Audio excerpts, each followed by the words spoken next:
한국 배는 악마의 그림자가 따른다. 소말리아 해적 두목의 입에서 나온 이 충격적인 말을 처음 들었을 때 저는 믿기 힘들었습니다. 세계에서 가장 무시무시한 해적들이 유독 한국 선박만큼은 피해 다닌다는 사실이 어떻게 가능할까요? 모든 것은 2011년 불가능하다고 여겨졌던 그 작전에서 시작되었습니다. 21명의 인질, 13명의 무장 해적, 그리고 세계가 지켜보는 가운데 한국 특수부대가 보여준 충격적인 정확도는 해적들 사이에 전설이 되었습니다. 단 한 번의 작전이 10년이 넘도록 한국 선박을 지키는 보이지 않는 방패가 되었습니다. 제가 직접 목격한 충격적인 장면, 해적들이 한국 선박을 발견하자마자 도망치는 그 순간, 세계가 주목하지 않은 이 놀라운 이야기 지금부터 시작합니다. 태극기가 보이면 방향을 바꿔라. 그것이 우리의 유일한 생존 법칙이다. 케냐 몬바사 교도소의 철창 너머로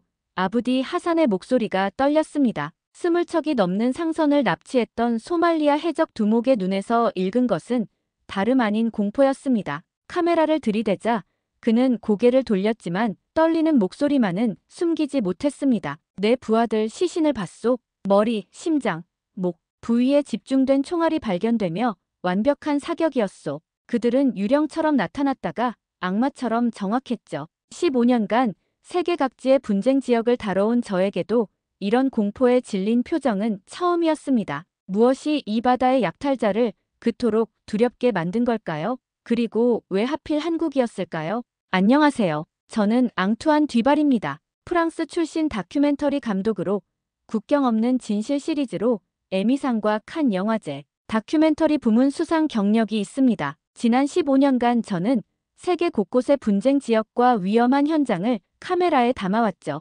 하지만 이번 프로젝트는 처음부터 다른 무언가가 느껴졌습니다. 그런데 해적들 사이에 떠도는 소문, 전설이 하나 있습니다. 바로 한국 선박만은 절대 건드리지 않는다는 겁니다. 배들의 진로에는 특이한 패턴이 하나 있습니다. 특정 국가의 해상로에는 해적들이 피해서 출몰하고 있는 점입니다. 이를 안 몇몇 노련한 선장들은 그 국가의 배들을 쫓아다닌다고 합니다. 이 흥미로운 소문의 진실을 확인하기 위해 제 조사는 시작되었습니다. 모든 것은 6개월 전 파리 사무실에서 밤을 새우며 데이터를 분석하던 순간부터 시작됐습니다.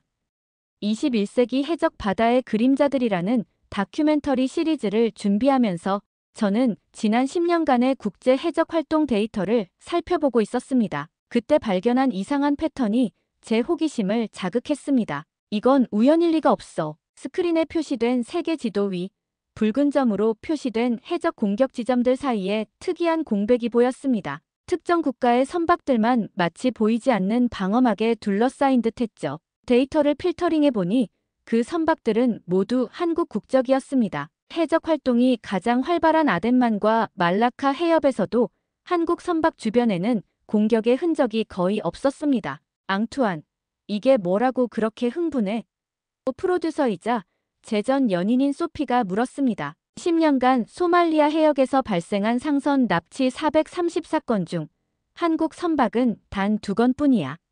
그것도 2011년 이전에만. 그 이후로는 단 한 건도 없어. 소피는 눈썹을 치켜 올렸습니다. 그래서 한국 선박이 적거나 보안이 좋은 거 아닐까? 아니, 한국은 세계 6위 해운국이야. 매년 1만 척 이상의 선박이 위험 해역을 통과해. 통계적으로 이건 거의 불가능한 현상이라고 국제해운보험사의 내부 문서도 확인했습니다. 놀랍게도 한국 선박과 같은 항로를 선택하는 선박의 해적 피해율 63% 감소라는 기록이 있었죠. 심지어 일부 해운사들은 의도적으로 한국 선박과 가까이 항해하는 전략을 쓰고 있었습니다. 이건 단순한 통계적 우연이 아니었습니다. 무언가 더 깊은 이야기가 있었죠. 그래서 저는 결심했습니다. 원래의 시리즈 계획을 수정해 한국 선박 안전지대의 미스터리를 파헤치는 특별 다큐멘터리를 만들기로 한 겁니다. 정말 이걸로 방향을 바꿀 거야? 소피의 목소리에는 걱정이 묻어났습니다. 해적 시리즈는 이미 방송사와 계약이 됐잖아. 이건 단순한 해적 이야기가 아니야. 소피, 여기엔 더 큰 무언가가 있어. 내 직감을 믿어줘. 첫 번째 단서를 찾기 위해 저는 해양 안보 전문가들을 만나기 시작했습니다. 대부분은 한국 해군의 적극적인 호송이나 선박의 보안 시스템을 언급했지만 그것만으로는 이 현상을 완전히 설명할 수 없었죠. 그러던 중 런던의 한 은퇴한 해양보험 중개인이 흥미로운 말을 했습니다. 소말리아 해적들 사이에 미신이 있다고 들었습니다. 한국 배에 대한 특별한 두려움이요. 이 말은 제 호기심에 불을 지폈습니다. 미신, 21세기 해적들이 특정 국가의 배를 두려워한다고. 이 단서를 추적하기 위해 저는 케냐 몬바사로 향했습니다. 그곳에는 국제해사기구의 협조로 만날 수 있게 된 특별한 인물이 있었습니다. 한때 소말리아에서 가장 악명 높은 해적 조직을 이끌었던 아부디 하산이었죠. 하산을 만나기 전 저는 그에 관한 모든 정보를 수집했습니다. 2008년부터 2013년까지 그의 조직은 23척의 상선을 납치했고 총 8천만 달러가 넘는 몸값을 받아냈습니다. 하지만 2014년 국제해양작전으로 체포된 후 30년형을 선고받아 몬바사 교도소에 수감 중이었죠.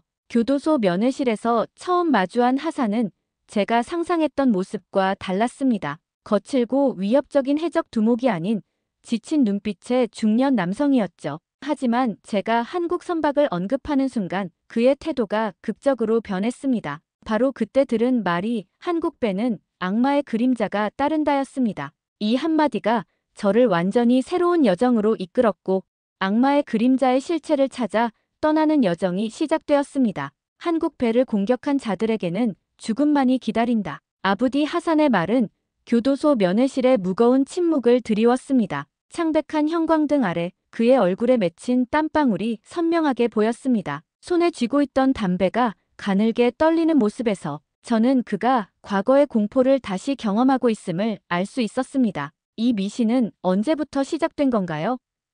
제 질문에 하산은 깊은 한숨을 내쉬었습니다. 2011년 아덴만에서의 일 이후부터죠. 그 전까지는 한국 배도 다른 배들과 다름없었습니다. 우리는 국적을 따지지 않았어요. 하지만 그날 이후 모든 것이 바뀌었죠. 하산은 사모 주얼리호 납치 사건을 생생하게 기억하고 있었습니다. 그의 동료들이 화학물질 운반선을 납치한 것은 그저 평범한 업무의 일부였습니다. 21명의 선원을 인질로 잡고 몸값을 요구하는 것, 그것이 그들의 일상이었죠. 하지만 4일 후 새벽녘에 벌어진 일은 소말리아 해적의 역사를 완전히 바꿔놓았습니다. 동료들로부터 마지막 무전이 왔어요. 그들이 왔다. 그게 전부였습니다. 하산은 이후 자신이 들은 이야기를 떨리는 목소리로 전했습니다. 새벽 여명이 밝아오는 시간, 소리 없이 접근한 한국 특수부대원들이 배에 침투했다는 겁니다. 4시간 58분의 교전 끝에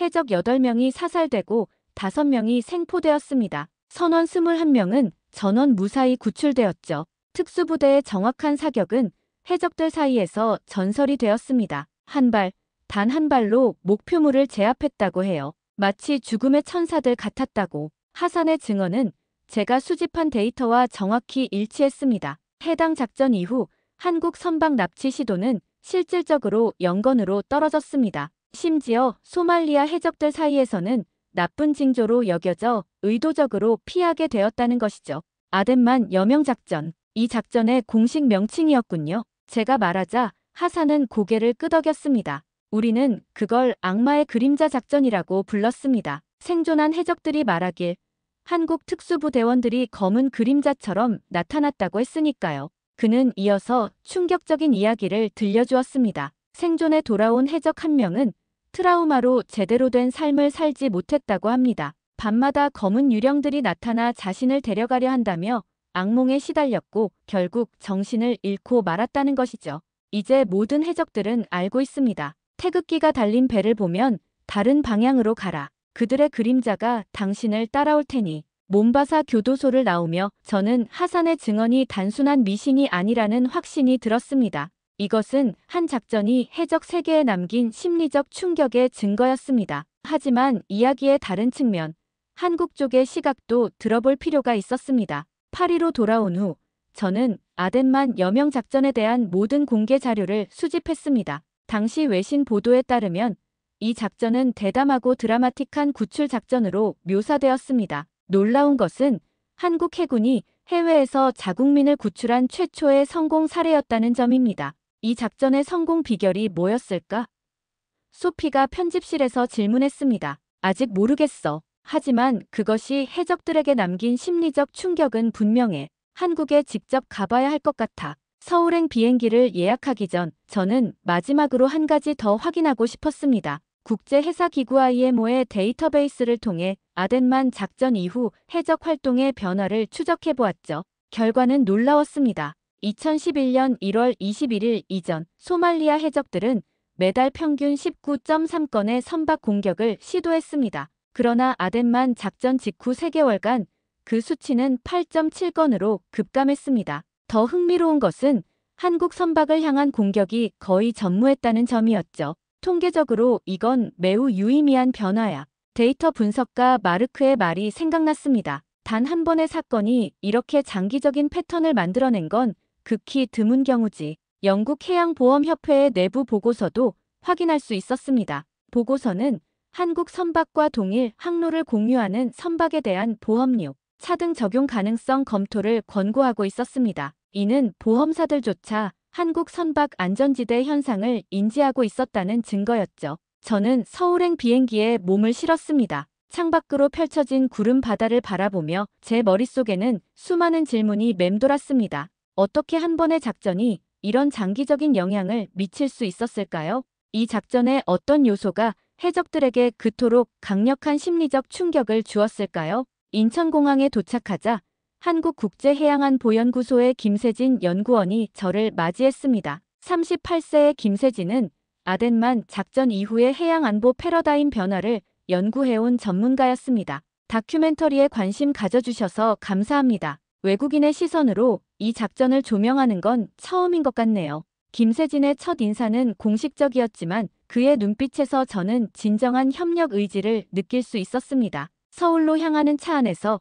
김세진은 흥미로운 이야기를 들려주었습니다. 아덴만 작전 이후 한국 선박이 해적 면역 상태가 된 것은 한국에서도 잘 알려진 사실이라는 겁니다. 심지어 해운업계에서는 이를 하늘이 내린 선물이라고 부를 정도였습니다. 하지만 이건 우연이 아니었습니다. 뒷발씨, 우리 정부의 단호한 의지와 철저한 준비가 만들어낸 결과죠. 김세진에 따르면 당시 한국 정부는 치밀한 작전 계획을 세웠다고 합니다. 청해부대 소속 최영함과 UDT실 특수부대를 투입하며 링스 헬기와 고속단정을 활용한 완벽한 타이밍의 작전이었죠. 특히 새벽 여명이 밝아오는 시간을 택한 것은 해적들이 가장 경계를 늦추는 시점이었기 때문이라고 했습니다. 결코 즉흥적인 대응이 아니었습니다. 우리는 국민 한 명이라도 구하기 위해 모든 준비를 했죠. 호텔에 짐을 풀고 저는 김세진과 함께 국제해양안보연구소로 향했습니다. 그곳에서 저는 아덴만 작전의 다른 면을 보게 될 것이고 이 미스터리의 더 깊은 층위를 파헤치게 될 것이었습니다. 국제해양안보연구소는 서울 도심의 현대적인 빌딩에 자리 잡고 있었습니다. 유리와 철골로 이루어진 세련된 외관은 한국의 기술적 진보를 상징하는 듯했죠. 김세진의 안내로 연구소 내부에 들어서자 벽면을 가득 채운 해양 지도와 해적 활동 모니터링 스크린이 눈에 들어왔습니다. 이곳에서 우리는 실시간으로 전 세계 해적 활동을 추적하고 있습니다. 김세진이 자랑스럽게 설명했습니다. 특히 한국 선박이 지나는 항로는 24시간 모니터링하죠. 모니터에는 빨간색과 파란색 점들이 바다 위를 느리게 움직이고 있었습니다. 김세진의 설명으로 파란 점은 상선, 빨간 점은 해적 의심 선박이라는 것을 알 수 있었습니다. 흥미롭게도 한국 국적 선박 주변으로는 빨간 점들이 일정 거리를 유지하며 회피하고 있었죠. 실시간으로도 그 패턴이 보이네요. 제 말에 김세진은 미소 지었습니다. 해적들도 생존을 위해 학습하니까요. 위험한 대상은 본능적으로 피하게 됩니다. 연구소 회의실에서 저는 아덴만 여명 작전의 핵심 자료들을 볼 수 있었습니다. 공개된 문서와 외신 보도를 중심으로 정리된 자료였지만 그 안에는 제가 몬바사에서 들었던 이야기의 또 다른 측면이 담겨 있었습니다. 작전 성공의 핵심 요소는 3가지였습니다. 김세진이 설명했습니다. 완벽한 타이밍, 압도적인 전술적 우위, 그리고 무엇보다 단 한 명의 국민도 포기하지 않는다는 정부의 확고한 의지였죠. 특히 마지막 요소는 저에게 깊은 인상을 남겼습니다. 대부분의 국가들은 해적에게 몸값을 지불하는 방식으로 사태를 해결합니다. 하지만 한국은 달랐습니다. 국민의 생명이 위협받는 상황에서 그들은 타협 대신 단호한 행동을 선택했습니다. 제가 가장 궁금한 건 이 작전이 어떻게 해적들에게 그토록 강력한 심리적 충격을 줄 수 있었는지입니다. 제 질문에 김세진은 잠시 생각에 잠겼습니다. 그건 아마도 작전의 완벽성 때문일 겁니다. 해적들은 보통 국가의 대응이 느리고 소극적일 것이라 예상했죠. 하지만 우리 특수부대는 그들의 예상을 완전히 뒤엎었습니다. 밤의 그림자처럼 접근해 전광석화 같은 정확도로 작전을 수행했으니까요. 그날 오후 김세진은 제게 특별한 만남을 주선해 주었습니다. KBS 다큐멘터리 PD 박준호와의 인터뷰였습니다. 박준호는 52세의 베테랑 PD로 아덴만 작전 당시 현장을 취재했던 몇 안 되는 언론인 중 한 명이었습니다. 작전 소식을 들었을 때 저는 즉시 현장으로 향했습니다. 박준호는 열정적인 목소리로 말했습니다.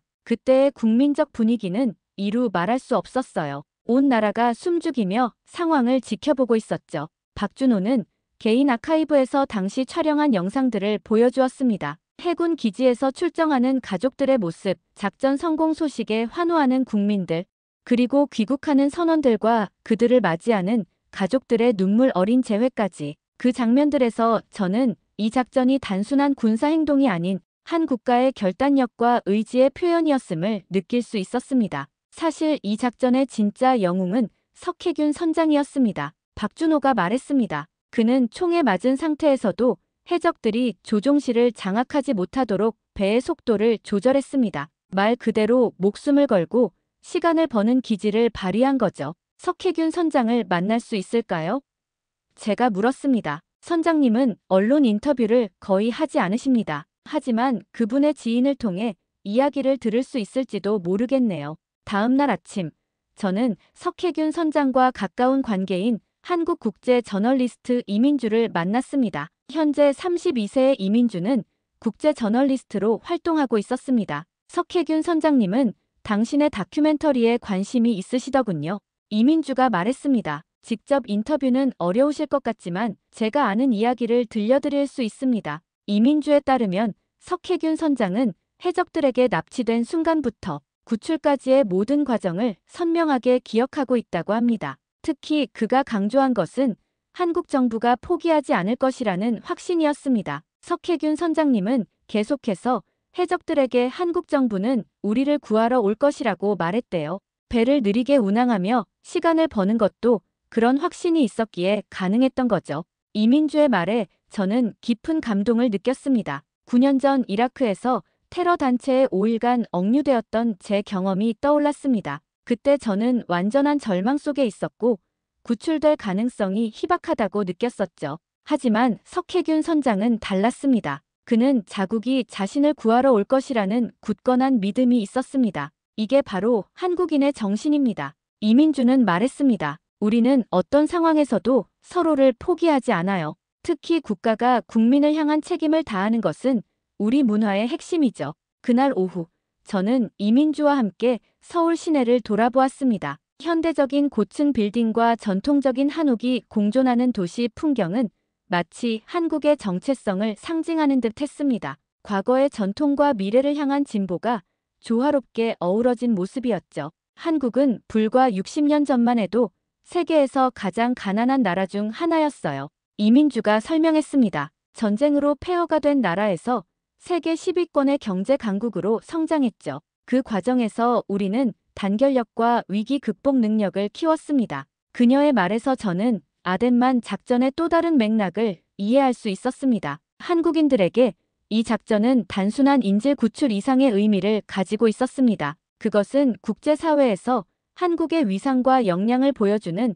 상징적인 사건이었던 것입니다. 다음 날, 저는 김세진의 주선으로 해양경찰 특수부대 출신인 박현석을 만났습니다. 38세의 박현석은 현재 민간 해상보안업체를 운영하고 있었지만 과거 해양 특수작전에 참여한 경험이 있었습니다. 아덴만 작전의 전술적 측면이 궁금하시다면 제가 알려드릴 수 있는 범위 내에서 도움드리겠습니다. 박현석의 말투는 간결하고 전문적이었습니다. 그는 특수부대의 훈련 과정과 작전 수행 방식에 대해 일반적인 수준에서 설명해 주었습니다. 매일 8시간 이상의 체력 훈련, 극한 환경에서의 생존 기술, 그리고 무엇보다 정확한 사격 능력을 강조하는 훈련 프로그램이었습니다. 우리의 목표는 언제나 완벽한 임무 수행입니다. 99%의 성공은 실패와 다름없죠. 특히 인질이 관련된 작전에서는 더욱 그렇습니다. 박현석에 따르면 한국 특수부대의 사격 훈련은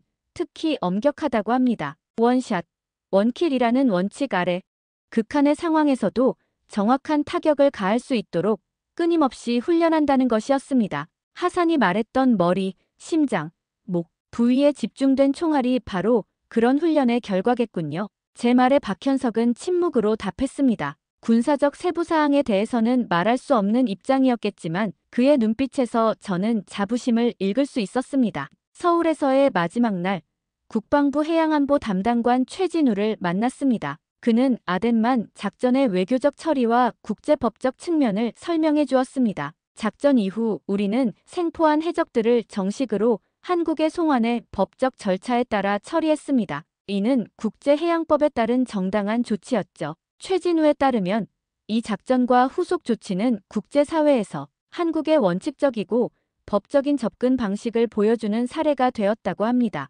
해적에 대한 단호한 대응과 동시에 법치주의를 준수하는 균형 잡힌 태도를 보여줬다는 것이죠. 가장 중요한 것은 이 작전이 단 한 명의 국민도 포기하지 않는다는 우리의 원칙을 국제사회에 명확히 보여주었다는 점입니다. 이제 해적들은 알고 있습니다. 한국인을 건드리면 어떤 결과가 따르는지를. 서울을 떠나기 전날 밤, 저는 이민주와 함께 한강변의 카페에 앉아 있었습니다. 불빛이 물에 반사되어 아름다운 야경을 만들어내는 가운데 저는 이번 여정에서 느낀 감정들을 정리하고 있었습니다. 제가 처음에 이 프로젝트를 시작했을 때는 단순히 흥미로운 해양 안보 사례를 다루고 싶었습니다. 제가 말했습니다. 하지만 이제는 이것이 단순한 군사작전 이상의 이야기라는 걸 알게 됐어요. 한 국가의 정체성과 가치에 관한 이야기죠. 이민주는 미소 지었습니다. 그래서 한국 배가 안전한 겁니다. 우리의 결단력을 보여준 그 작전이 지금까지도 우리 선박을 지키고 있는 거죠. 그녀의 말에 고개를 끄덕이며 저는 이제 제 다큐멘터리의 진정한 방향이 보인다고 느꼈습니다. 단순한 해적 이야기가 아닌 한 국가의 의지가 어떻게 바다 위의 힘의 균형을 바꾸었는지, 그리고 그것이 어떻게 악마의 그림자라는 전설을 탄생시켰는지에 관한 이야기였습니다. 서울에서의 취재를 마치고 파리로 돌아가는 비행기 안에서 저는 지금까지 수집한 방대한 자료를 정리하기 시작했습니다. 하지만 이야기를 완성하기 위해서는 아직 한 가지가 더 필요했습니다. 실제 해상에서 그 안전지대 현상을 직접 확인하는 것이었죠. 다음 목적지는 세계에서 해적 활동이 가장 활발한 말라카 해협이었습니다. 그곳에서 저는 제 눈으로 악마의 그림자의 실체를 확인하게 될 것이었습니다. 말라카 해협이 뜨거운 태양이 바다 위로 내리쬐고 있었습니다. 한 손으로 이마에 땀을 닦으며 저는 인도네시아 선박의 갑판 위에서 망원경을 들여다보고 있었습니다. 이곳은 세계에서 해적 활동이 가장 활발한 해역 중 하나로 매년 수십 건의 선박 피랍과 공격이 발생하는 곳입니다. 저기 보입니다. 현지 가이드 라흐만이 손가락으로 동쪽을 가리켰습니다. 한국 상선입니다. 망원경을 통해 보니 약 2마일 거리에 태극기를 단 대형 컨테이너선이 보였습니다. 이 배는 부산을 출발해 싱가포르를 거쳐 인도로 향하는 일반적인 무역 항로를 따르고 있었습니다. 저는 즉시 4K 줌 카메라를 꺼내 촬영을 시작했습니다. 흥미로운 건 저 배 주변에 경비 선박이 없다는 겁니다. 라흐만이 말했습니다. 다른 국가의 상선들은 대부분 무장 경비를 고용하거나 호위함을 동반하지만 한국 선박은 단독으로 항해하는 경우가 많아요. 정말 그랬습니다. 한국 컨테이너선은 위험 해역을 홀로 가로지르고 있었습니다. 마치 보이지 않는 방어막이 있는 것처럼요. 그리고 더 놀라운 광경이 펼쳐졌습니다. 저기 보세요. 라흐만이 흥분된 목소리로 외쳤습니다. 약 3마일 떨어진 곳에서 작은 쾌속정이 접근하고 있었습니다. 망원경으로 보니 그것은 해적 의심 선박의 전형적인 특징을 갖추고 있었습니다. 가벼운 고속정에 여러 명의 무장한 인원이 타고 있었죠. 그들은 분명한 목표를 가지고 있는 듯 빠르게 움직이고 있었습니다. 방향이 한국 선박 쪽인가요? 제가 물었습니다. 네, 지금은 그렇습니다만. 라흐만의 말이 채 끝나기도 전에 놀라운 일이 벌어졌습니다. 해적 의심 선박이 갑자기 방향을 바꿨습니다. 그들은 한국 선박을 발견하자마자 급선회하여 완전히 다른 방향으로 향했습니다. 마치 뜨거운 불의 대기라도 한 듯한 반응이었습니다. 저는 즉시 카메라를 세팅해 이 장면을 촬영했습니다. 이것이야말로 제가 찾던 결정적 증거였습니다. 하산의 말대로 해적들은 정말로 악마의 그림자를 두려워하고 있었습니다. 수년간 이 해역에서 일했지만 이런 현상은 한국 선박에서만 볼 수 있습니다. 라흐만이 고개를 저었습니다. 그들은 붉은 악마라고 부릅니다. 한국 특수부대를 말이죠. 배 위에서의 촬영을 마친 후 저는 싱가포르로 향했습니다. 이곳은 말라카 해협이 해양안보를 관할하는 지역협력체의 본부가 있는 곳이었습니다. 싱가포르 해양안보센터의 데이터 분석가 리앙 박사와의 미팅을 통해 저는 더 많은 객관적 증거를 얻을 수 있었습니다. 2011년 이후 통계를 보면 확실히 이례적인 패턴이 있습니다. 리앙 박사가 컴퓨터 화면을 가리키며 말했습니다. 한국 선박을 향한 해적 공격 시도는 94.7% 감소했습니다. 이건 통계적으로 매우 유의미한 변화죠. 더 흥미로운 것은 이 현상이 특별한 물리적 방어 시스템 없이도 발생했다는 점이었습니다. 물론 한국 선박들은 기본적인 보안 조치를 갖추고 있지만 그것만으로는 이 극적인 변화를 설명할 수 없었습니다. 바다의 평판은 때로 어떤 무기보다 강력합니다. 리앙 박사의 말이 의미심장하게 들렸습니다. 파리로 돌아온 저는 수집한 모든 자료를 정리하기 시작했습니다. 하지만 소피와의 첫 미팅에서 예상치 못한 문제가 발생했습니다. 이건 너무 한국 중심적인 이야기야. 앙투안. 소피가 미간을 찌푸리며 말했습니다. 우리는 국제적인 해적 다큐멘터리를 만들기로 했잖아. 갑자기 한국 해군을 영웅시하는 내용으로 바뀌었어. 이건 단순한 영웅 이야기가 아니야.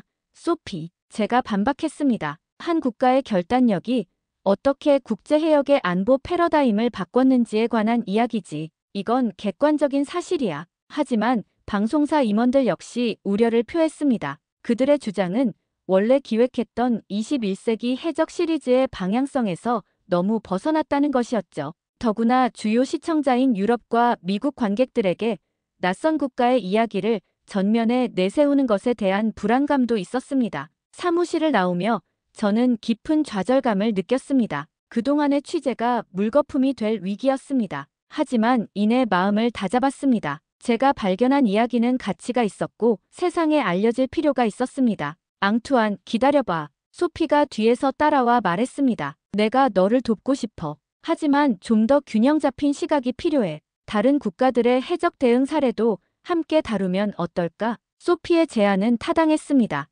저는 이 프로젝트를 해적과의 전쟁 강대국들의 다양한 접근법이라는 더 넓은 맥락에서 재구성하기로 했습니다. 한국의 사례는 여전히 핵심이지만 미국, 영국, 프랑스 등 다른 국가들의 대응 방식도 함께 다루는 방식으로요. 내 관점이 한쪽으로 치우쳤을 수도 있어. 제가 인정했습니다. 하지만 내가 본 것은 진짜야, 소피. 해적들이 한국 배를 피하는 모습을 직접 목격했어. 추가 증거를 수집하기 위해 저는 국제해사기구 IMO의 해적 대응 데이터베이스를 분석했습니다. 그 결과는 제 관찰을 뒷받침했습니다. 2011년부터 2023년까지 한국 선박 주변 5마일 내에서 발생한 해적 공격은 단 3건에 불과했습니다. 이는 같은 항로를 다니는 다른 국가 선박들에 비해 현저히 낮은 수치였죠.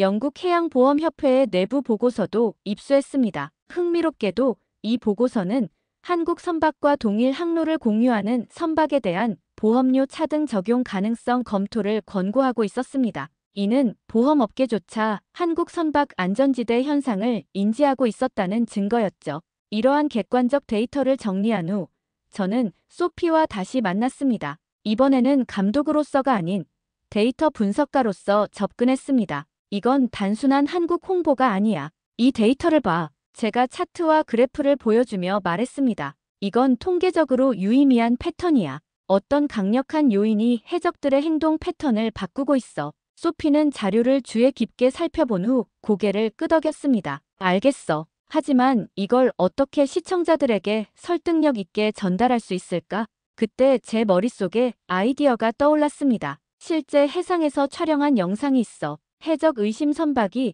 한국 컨테이너선을 발견하고 급선회하는 장면이야. 이게 단순한 우연이 아니라는 결정적 증거지. 편집실에서 우리는 그 영상을 면밀히 살펴보았습니다. 해적 의심 선박의 갑작스러운 방향 전환은 분명했고, 이를 슬로우 모션으로 재생했을 때 더욱 극적으로 보였습니다. 이거야말로 악마의 그림자 효과를 가장 잘 보여주는 증거네. 소피도 인정했습니다. 우리는 말라카 해협에서의 촬영 영상, 몬바사 교도소에서의 하산 인터뷰, 서울에서의 취재 내용, 그리고 객관적인 데이터 분석을 모두 종합해 다큐멘터리의 새로운 구조를 짜기 시작했습니다. 제목은 악마의 그림자로 정했습니다.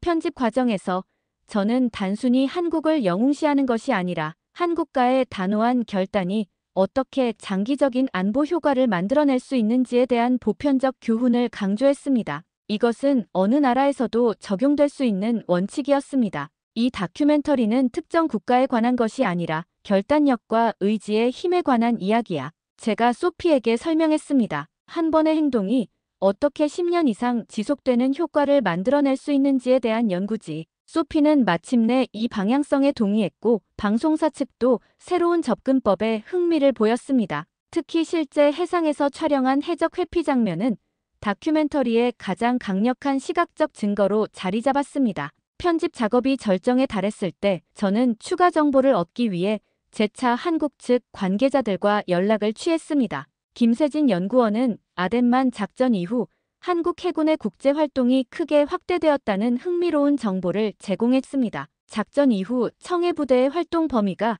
크게 확대되었습니다. 김세진이 이메일로 알려왔습니다. 현재 한국 해군은 아덴만뿐 아니라 말라카 해협, 인도양, 남중국해 등 주요 해상 교통로에서 정기적인 순찰을 수행하고 있습니다. 이 정보는 왜 한국 선박이 여러 해역에서 보호받는 것처럼 보이는지 설명해 주었습니다. 단순한 평판 효과를 넘어 실제로 한국 해군이 국제 해역에서 적극적인 활동을 펼치고 있었던 것입니다. 다큐멘터리의 마지막 부분을 위해 저는 해적 활동과 국제 대응에 관한 전문가 패널 토론을 파리에서 주최했습니다. 프랑스, 영국, 미국, 그리고 한국의 해양 안보 전문가들이 참석한 이 토론에서는 각국의 접근법이 비교되었습니다. 흥미롭게도 프랑스 해군 출신의 전문가는 한국의 사례를 높이 평가했습니다. 작전의 결단력과 정확성, 그리고 그것이 만들어낸 장기적 억제 효과는 우리가 배울 점이 많습니다.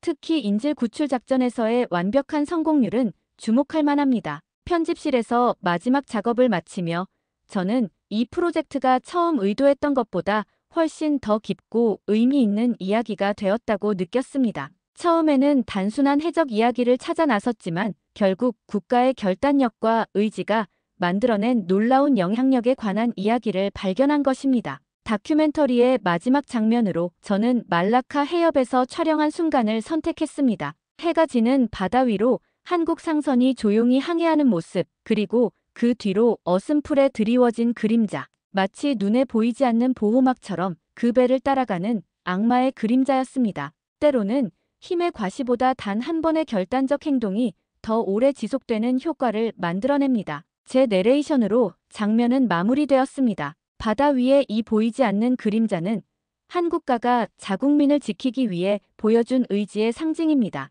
그리고 이 그림자는 지금도 한국 선박이 지나는 모든 바다 위에 드리워져 있습니다. 완성된 다큐멘터리를 보며 저는 제가 발견한 이야기의 가치를 확신했습니다. 이제 남은 것은 세계가 이 이야기를 어떻게 받아들일지 지켜보는 일뿐이었습니다. 그리고 저는 곧 칸 영화제에서 그 반응을 직접 목격하게 될 것이었습니다. 국제해양 다큐멘터리 페스티벌의 붉은 카펫 위, 저는 심장이 빠르게 뛰는 것을 느꼈습니다. 악마의 그림자가 경쟁 부문에 공식 초청받은 것은 제 경력에서 가장 큰 순간 중 하나였습니다. 수많은 시간의 취재와 편집, 그리고 때로는 좌절과 의심의 순간들이 이 순간으로 이어졌습니다. 오늘 밤 제가 발견한 이야기가 세계적 관객들에게 어떻게 받아들여질지 기대와 긴장이 교차했습니다. 긴장했어?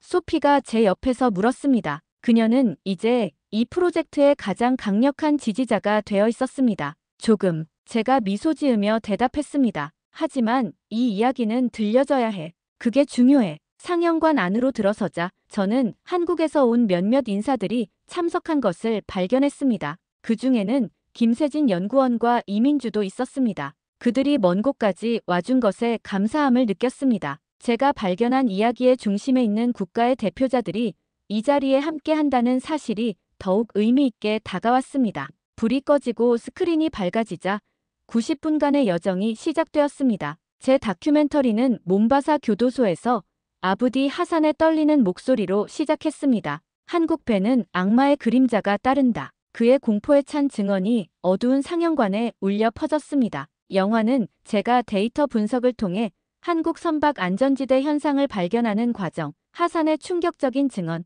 한국에서의 취재, 그리고 말라카 해협에서 실제 해적 회피 장면을 목격하는 순간까지 관객들을 이끌었습니다. 경외심을 자아내는 아덴만 여명 작전의 재구성 장면에서는 관객들의 숨소리가 들리지 않을 정도였습니다. 상영이 끝나고 조명이 켜졌을 때 잠시 침묵이 이어졌습니다. 그리고 갑자기 우렁찬 박수 소리가 터져 나왔습니다. 관객들이 일어서서 기립박수를 보내기 시작했고 그 순간 저는 이 이야기가 국적과 문화를 초월해 사람들의 마음을 움직였다는 것을 깨달았습니다. 패널 토론 시간에 많은 질문이 쏟아졌습니다. 한 프랑스 평론가는 이렇게 물었습니다. 이 다큐멘터리를 통해 당신이 전하고 싶은 가장 중요한 메시지는 무엇입니까? 국가의 결단력과 의지가 어떻게 눈에 보이지 않는 보호막을 만들어낼 수 있는지를 보여주고 싶었습니다. 제가 대답했습니다. 한 번의 행동이 10년이 넘는 기간 동안 지속적인 효과를 만들어내는 것, 그것이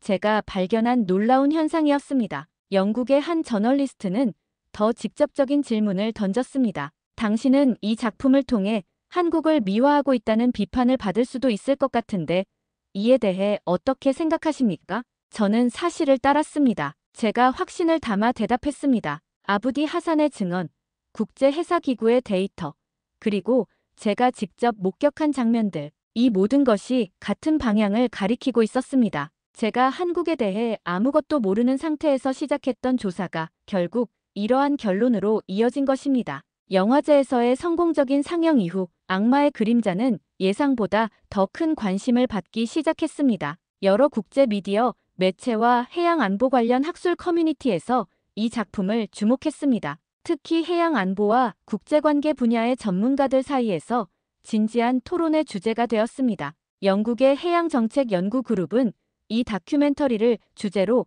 심리적 억제력 장기적 안보 효과의 분석이라는 제목의 웨비나를 개최했습니다. 미국의 해양 안보 전문가들도 한국의 접근법에 주목하기 시작했고 몇몇 학술 저널에서는 이 사례를 소프트 파워와 하드 파워의 효과적인 조화로 분석했습니다. 가장 흥미로운 반응 중 하나는 국제해상보험업계에서 나왔습니다. 다큐멘터리에서 보여준 데이터를 바탕으로 몇몇 보험사들은 한국 선박과 같은 항로를 이용하는 선박들의 위험도를 재평가하기 시작했다는 소식이 들려왔습니다. 한국 선박 안전지대 현상이 이제는 업계에서도 인정받는 현실이 되어가고 있었습니다. 한국에서의 반응은 제 예상을 훨씬 뛰어넘었습니다. 소셜미디어를 통해 많은 한국인들이 감동적인 메시지를 보내왔고 해양 안보에 관심 있는 커뮤니티에서 활발한 논의가 이루어졌습니다. 특히 해운업계 종사자들로부터 받은 피드백은 제게 깊은 인상을 남겼습니다.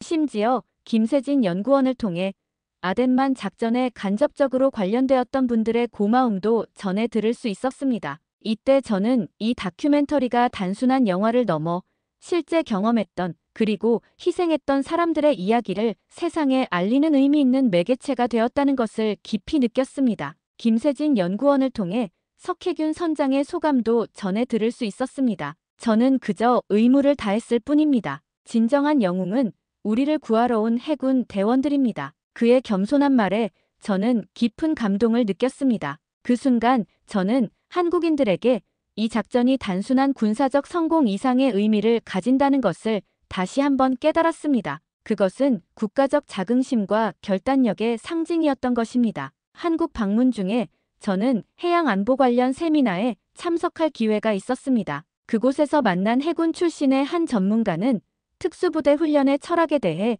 일반적인 설명을 해주었습니다.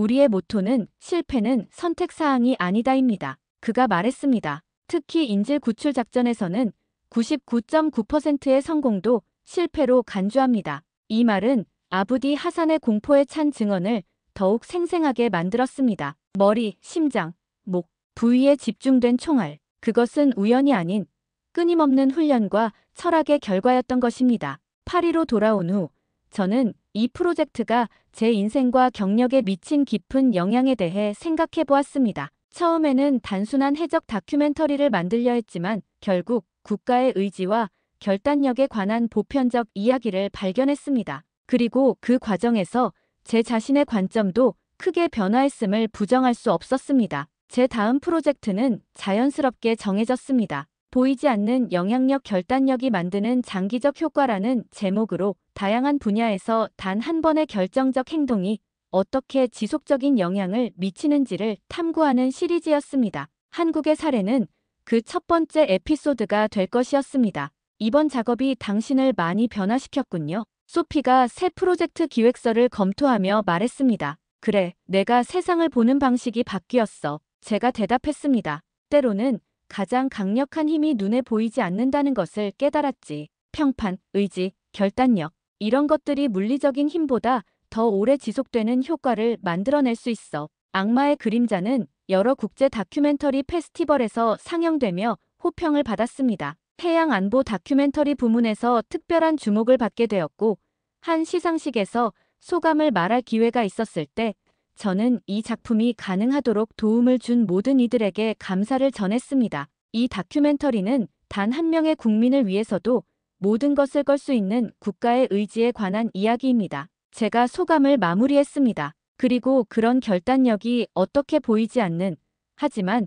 매우 실제적인 보호막을 만들어낼 수 있는지에 관한 이야기이기도 합니다. 행사를 마치고 나오자 소피가 제게 다가와 말했습니다. 당신이 옳았어, 앙투안. 처음부터 옳았어. 아니, 우리가 옳았어. 제가 미소 지으며 대답했습니다. 이 이야기를 끝까지 믿어줘서 고마워. 한국을 떠난 지 1년 후, 저는 다시 말라카 해협을 방문할 기회가 있었습니다. 여전히 한국 선박들은 안전하게 항해하고 있었고 해적들은 여전히 그들을 피해 다녔습니다. 현지 어부들과 이야기해보니 그들은 붉은 깃발이 보이는 항로를 따라 조업하는 것이 더 안전하다고 믿고 있었습니다. 바다 위에서 제 카메라에 담긴 한국 상선의 모습을 보며 저는 생각했습니다. 보이지 않는 그림자가 여전히 그 배를 따라다니고 있다고. 그것은 공포의 그림자가 아니라 한국가의 의지와 결단력이 만들어낸 보호의 그림자였습니다. 햇빛 아래 반짝이는 바다 위로 태극기를 단 선박이 자신감 있게 항해해 나갔습니다. 그리고 그 뒤로는 육안으로는 볼 수 없지만 분명히 존재하는 악마의 그림자가 조용히 따라가고 있었습니다. 앞으로도 오랫동안 그럴 것처럼요. 한국의 진정한 힘은 군사력이 아닌 단호한 결단력과 의지의 그림자에 있었습니다. 한 번의 작전이 10년이 넘는 시간 동안 우리 선박들을 지키는 보이지 않는 방패가 되었습니다. 여러분, 오늘의 이야기 어떠셨나요? 전 세계 해적들이 두려워하는 악마의 그림자를 가진 대한민국, 정말 자랑스럽지 않으신가요? 우리의 의지가 만들어낸 이 놀라운 힘의 역사가 더 많은 사람들에게 알려졌으면 합니다. 오늘 이야기는 여기까지입니다. 앞으로도 이런 감동적인 해외 사연으로 찾아뵙겠습니다. 오늘 영상이 마음에 드셨다면 구독과 좋아요 부탁드립니다. 여러분의 응원이 저희에게 큰 힘이 됩니다. 더 많은 대한민국의 자랑스러운 이야기를 발굴하여 여러분께 전해드리겠습니다. 오늘도 시청해주셔서 감사합니다.